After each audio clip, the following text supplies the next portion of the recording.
আমি চতুৰ্থ বৰ্গৰ পদ যদি চৰকাৰী নিয়মত দিওঁ তেতিয়াহ'লে লোকেল ল'ৰাই নাপায়। লোকেল ল'ৰাই কিয় নাপায়? পৰীক্ষা দিব লাগে। গতিকে তাকে লৈ গাঁও চহৰবিলাকত স্থানীয় ল'ৰাবিলাকে আপত্তি কৰে।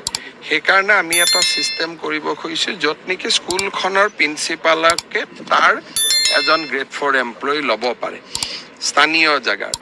তাৰ কাৰণে এটা নীতি এটা বনাই আছোঁ, কিন্তু এইটো 26ৰ আগত নহয়, 26ৰ পিছত সেইটো ৰাখিব লাগিব। কাৰণ নহ'লে 4th গ্ৰেড এমপ্লয়ীখিনি বেলেগ জিলাৰ পৰা বেলেগ জিলাত গ'লে মানুহে বেয়া পায়।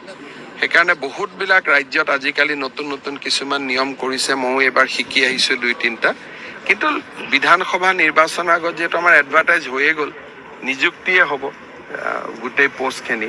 সেইকাৰণে এতিয়া নহয়, বিধানসভা ইলেকশ্যনৰ পিছত কলেজৰ গ্ৰেড 4 পোষ্ট, হস্পিটেলৰ গ্ৰেড 4 পোষ্ট, স্কুলৰ গ্ৰেড 4 পোষ্ট, এইখিনি যাতে সেই মৌজাটোৰ ল'ৰাই বা সেই গাঁৱৰ ল'ৰাই পায়, তাৰ কাৰণে আমি নীতি এটা বনাই আছোঁ।